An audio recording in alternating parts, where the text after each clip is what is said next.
Hello again, everybody. This is Mr. Everything, and I'm coming at you with another one of my Robotech RPG Tactics videos. Now, as you know, I just received my Robotech RPG Tactics box set just a few days ago, and I've kind of been going over the rules and going over the miniatures and just basically having a good time just reviewing and kind of contemplating and trying to figure out which way I want to go with the game. Uh, Okay, but in today's video, what we're going to do is this is going to be like an overview video, a kind of a generalized rundown of the rule book. I'm going to kind of go through the rule book a little bit at a time, kind of give you my overall interpretations, and I'll also go over the force cards so you can kind of see what the cards are all about, and then kind of put it all together in a synopsis or a summary. This is not going to be an extremely detailed video. This is not me going page by page of the rule book, explaining it, and it's not anything like that, but expect those to come.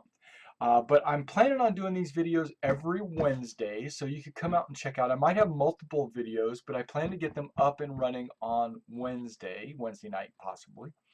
Uh, Watch those on a weekly basis, hopefully starting this week.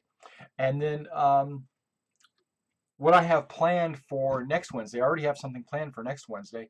I'm going to do the assembly of my armored destroid squadron. So I want you to come back and check out the assembly of that.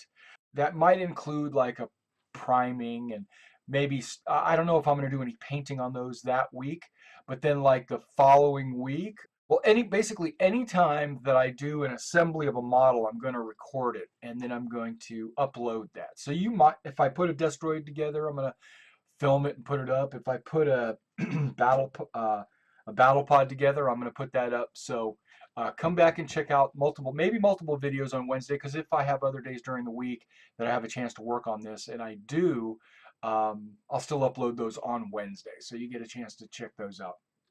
Maybe before, I don't know. Who knows? Okay, but okay. Having said that, but I do have planned Destroids, my armored Destroids next Wednesday. That's my big plan. But right now, we're going to kind of go over the rule book. Now, the first thing I want you to know that this rule book is full. I don't know if you can really see this, but it is full of colored pictures throughout this book. I mean, there are pictures everywhere, which is cool, right? I like it. And graphs and diagrams, and just gives you lots of painting ideas.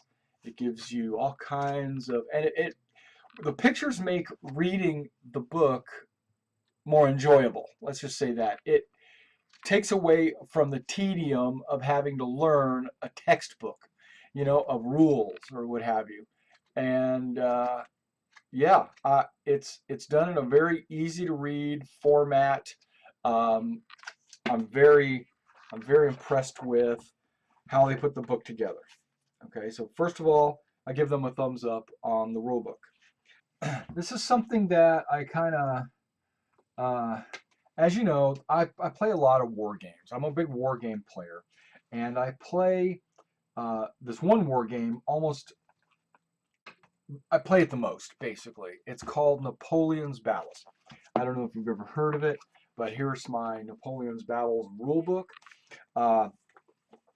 And it's a miniatures game that you play on a tabletop with Napoleonic miniatures. Okay. I want to point something out.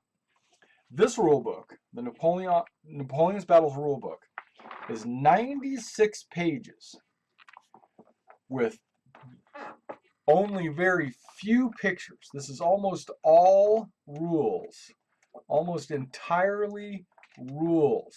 Okay, there's a picture, but there's 96 pages, and even the very last page, the 96th page, is still rules. The first Okay, the first 6 pages is the table of contents, right? So we'll say there's 90 pages of rules. Okay, 90 pages minus about 3 or 4 pictures. Okay, so, but either way, we're just going to call that 90 pages of rules. The Robotech RPG rulebook, right, is 20 pages of rules. Not 90, 20. The books are about the same size. Okay, you can kind of get a visual clue. They're both very close to being the same size books. Okay, you can see the Robotech book and the Napoleon's Battles book. Okay, but the main difference is this book, the Robotech Tactics, has a table of contents that's about 1/3 of a page. It has Welcome to Robotech. It has the history of the Macross saga. And then on page 9 is when the rules start. Okay, reasonable. And then you cruise along with all these rules, tons of rules, up until you get to page 29. Page 29 is the last page of the rules. Then you have, because this book is 112 pages, but from 31, 30 is a picture, but from 31 all the way to, what was it, 100 and, well, not even that, to 109 is either just pictures or descriptions of the different units or scenarios or how to use it in a campaign, how to lay out your tables, terrain, special characters. Yeah, I don't consider any of that rules. I consider that to be stats. Stats or the scenario, the game, the scenarios. But the actual physical how to play the game is only 20 pages. Okay, 20 pages of rules when I'm used to playing games that are 100 pages, or like, let's take my Spearhead game. That's probably only about 70 pages. Let's take a look at one of my other ones. My Field of Glory, that's probably only about 2,000 pages. Let's talk about what's another good game up there that I play quite a bit? Oh, Operation World War II. That's 200 pages. So yeah, I play games that are packed full of different rules for all different scenarios and not scenarios, but all different situations and unit types, and yeah, that's what I'm used to. And so when I got this Robotech RPG Tactics book and I saw how thick it was, I was like, yeah, it's good. It's going to be about the same amount of rules. It's going to take me forever to read this and kind of absorb it. But no, it was only 20 pages of rules and I absorbed it in probably 2 hours. So it was real easy to read, real easy to understand. I'm going to say that I'm going to give this game it's going to be easy to play. Let's just say that. It's going to be easy to play. So that means when we're on the table and we're actually playing the game, we're not going to be so much concerned about can you do something, but did he do something? And that's more important to me. Not like, okay, guys, let's pull out the rule book and what page is that on? You know, oh, that's page 42 and it talks about it right here where it says you can't do that. No, I don't like those kinds of games. I like games that you don't have to ever pick up the rule book because you already know the rules by heart because they're so simple, like Go Fish. And then, maybe not that easy, but but that's why a lot of people like chess, because the chess rules are pretty easy. Yeah, I mean, honestly, they're easy, but it's hard to play. And I hope that's what Robotech's going to be. Robotech's going to be very easy to learn the rules, but then you're going to have all these challenging scenarios and like, how do I do this? And did this work? I prefer games where it's did it work, then can it work, or is allowed in the rules.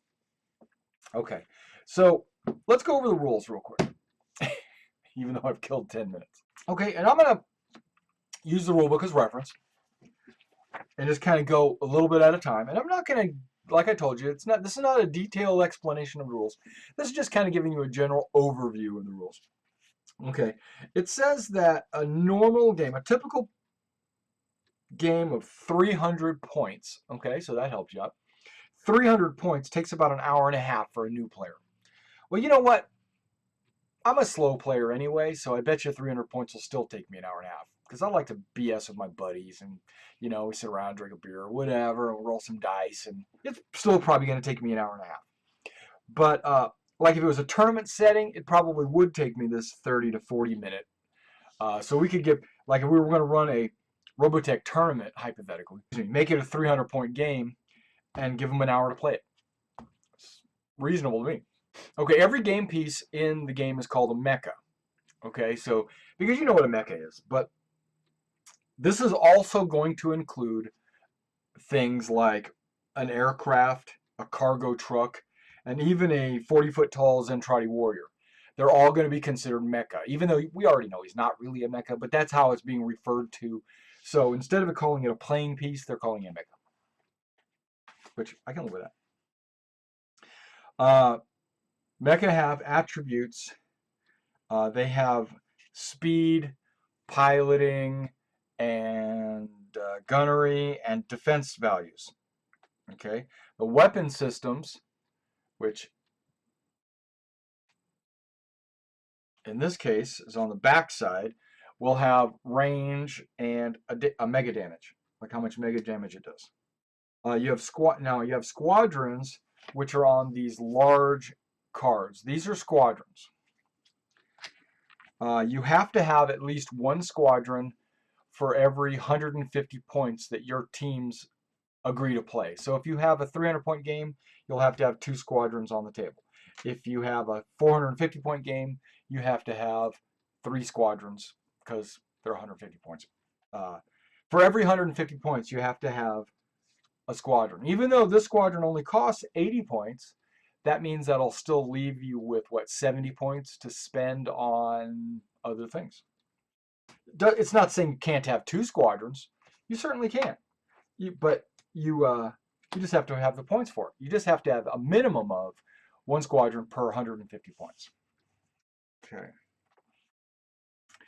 Now when you measure, you're measuring from base to base. From the front of the base to the enemy's front of the base. You're not measuring from the model to the model or from the side of the base to the side of the base. You're measuring the base to base. Okay. Robotech RPG Tactics uses D6. We're all familiar with that. Okay. You can pre-measure at any time. You can pre-measure to make sure your weapons are in range. You can pre-measure to make sure when you're moving that you don't get too close or too far. You can pre-measure at any time. 6s are automatic hits and 1s are automatic misses. Or a fail. You know, and a 6 is always a hit or a success. Okay. There's line of sight. Basically, you take line of sight from torso to torso. Yeah, you try to get down to where their head or cockpit would be, and then you look to see if you can see their torso and use a straight line. Basically, just like any other miniature game that has line of sight, you got to try to get down there behind the model and look and say, okay, yeah, he's got line of sight. Okay, for you to be able to have line of sight, there has to be an unblocked path to the mecha. Okay, like no buildings in the way or no trees or whatever. But if 25% or more of a model is covered, he's considered in cover. Okay, so to be considered out in the open, he has to have 75% or more of his model exposed. You have a firing and a facing arc. Your firing arc and facing arc is the front 180 degrees of your model. You know. Command points. Okay, now that's the topic of a whole new video, really.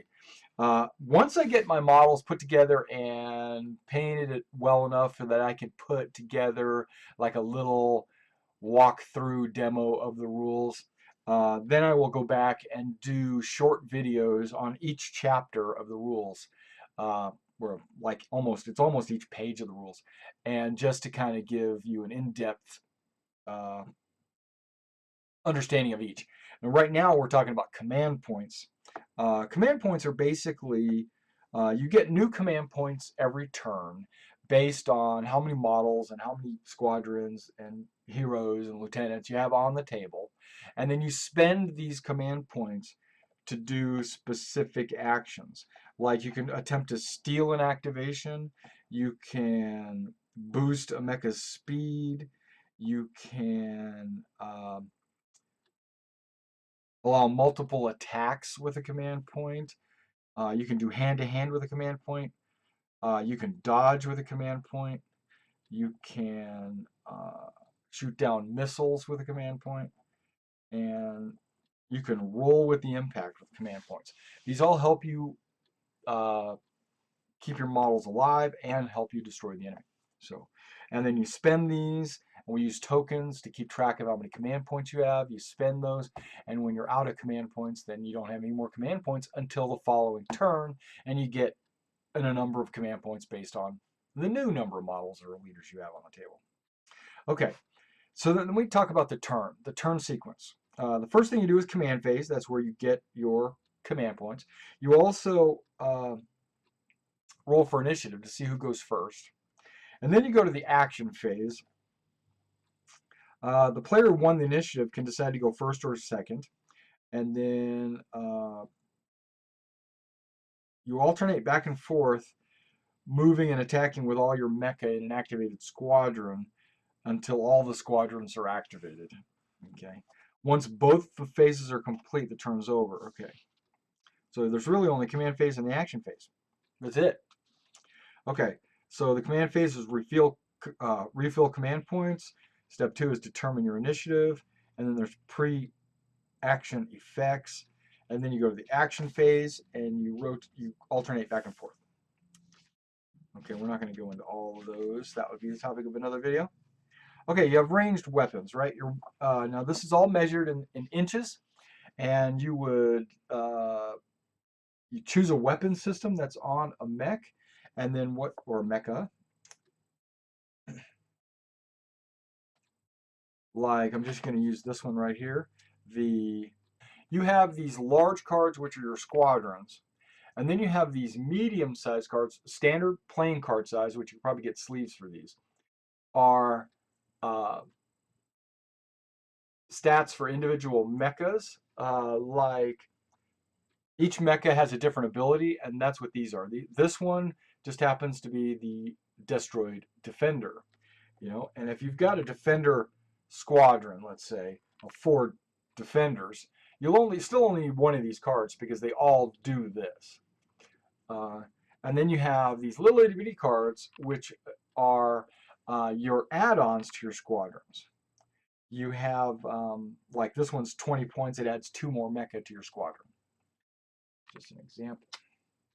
Okay, but talking about choosing a weapon system. When you're using this, you just flip it onto the back because it has the weapon system. It has the dual M996 78mm anti-aircraft autocannons, which have special abilities. They have accurate, anti-missile, rapid fire, rear fire, and split fire. Okay, those are all special abilities, and they all give you certain bonuses or minuses or pluses depending on what you're doing with it. But the main thing is it has 2 numbers. It has a range and a damage value, right? And so like this one has a 36-inch range and its damage value is 8. Okay, 36. But it also has stats on the front.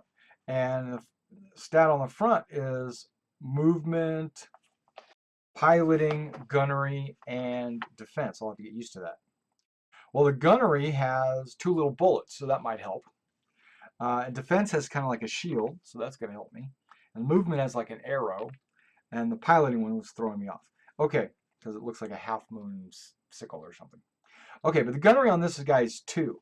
So I take that 2 and I compare it against my target. Let's say my target is a reconnaissance pod, just using this as an example. The reconnaissance pod has a 6 defense. So I take my 2 gunnery and I take it off of the defense of 6. Okay, let me reword it in a way where it might be easier to understand. I have to roll a 6 to hit the guy. His defense is 6, so I have to roll a 6 to hit him.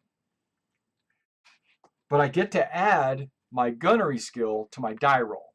So I've got a 2 gunnery skill. So if I roll a 6, it's an automatic hit. If I roll a 5 and I add 2 to that, it's a hit. So if I roll a 4, add 2 to that, it's a 6. That's a hit. But if I roll a 3 plus 2, it's only 5. That's a miss. So you can look at it like you take the 6, subtract your gunnery skill, it's a 4. That's the target number you got to roll higher than. Pretty simple. Or you can just say you got to roll a 6 and you roll a die and add your gunnery skill. So roll a 4 plus 2, 6, I hit. You look at it whichever way you want to look at it. Okay, so if you hit him, then you take your MC,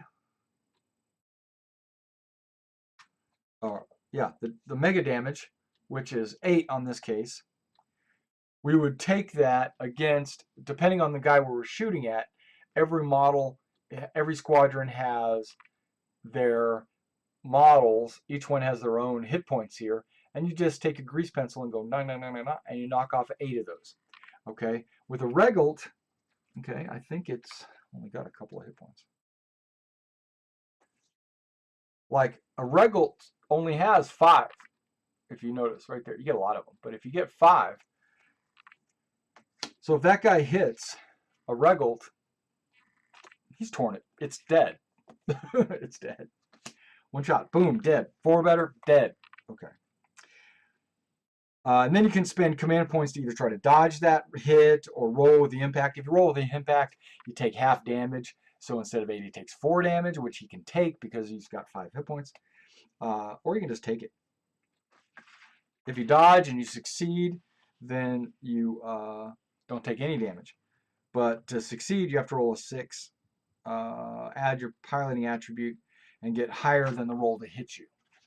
So if you roll a 4 to hit you, and this Regult has a 3 piloting, he only has to roll a, well, it's guaranteed. Well, if he rolls a 1, it's automatic failure.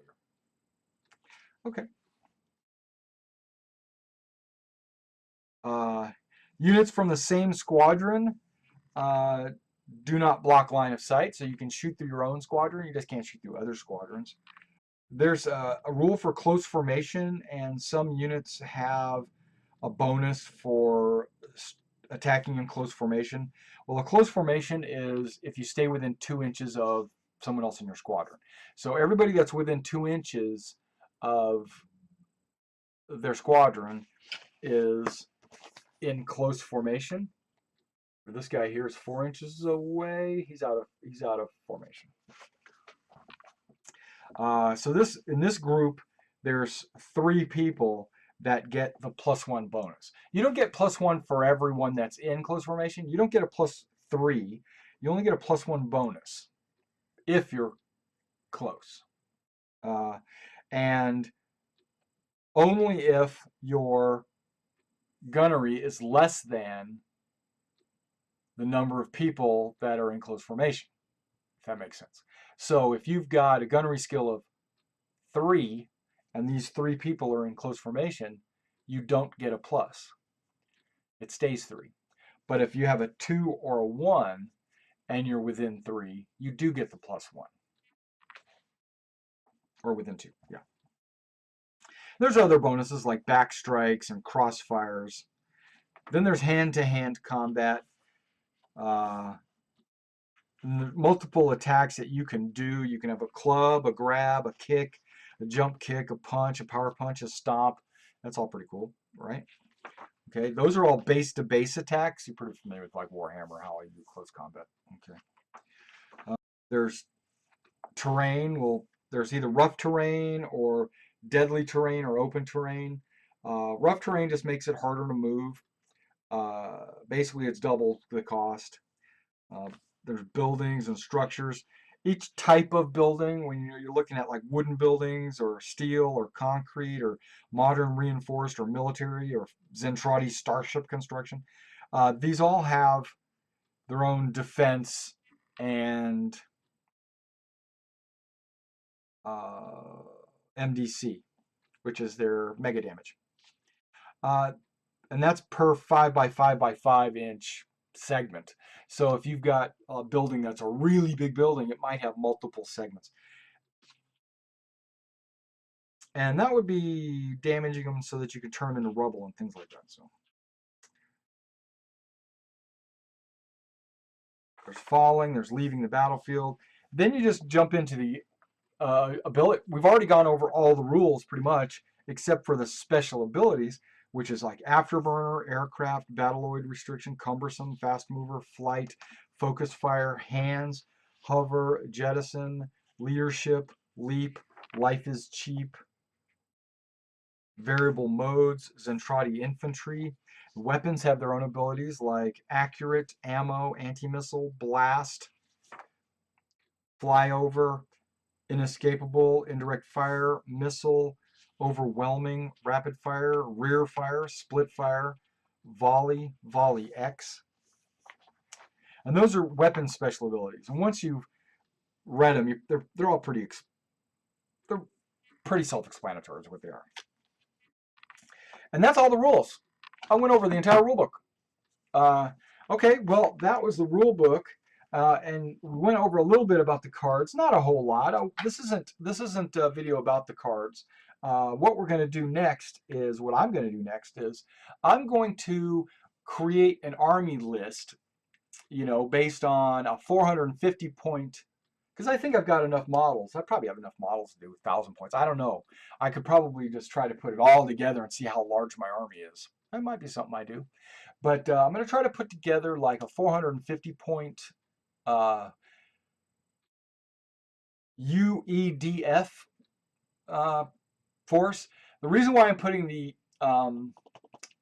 UEDF together is because, well, first of all, I plan to use this in a role-playing game where I'm going to be role-playing with players against the Zentradi will be the NPCs, but the I feel that there's more. I don't know. There seems to be more. There's more of a variety in the Zentradi, and there's less variety in the UEDF. They're more standardized, it seems like. So I think I want to do that. Plus, if you know me, I always play the good guys. It's just the way it is. Plus, I like to be the kind of the underdog, the guy that's defending his world or whatever, where the Zentradi are always the aggressors. So, not necessarily in the scenarios because you might be trying to counterattack or retake something. So, I do want to say something about the scenarios, though. They made it real easy for you to put together your own scenarios. I'm going to jump up and get to the scenarios. Okay. All right. The first thing you do is select a scenario. All you have to do is roll a die because there's only 6 scenarios. You have dogfight, take and hold, pitch battle, demolition, recovery, and convoy defense. And then you pick the deployment. You roll a d6. It's head-to-head, distant engagement, or face-off. Okay. And if you were to look here, you would see head-to-head,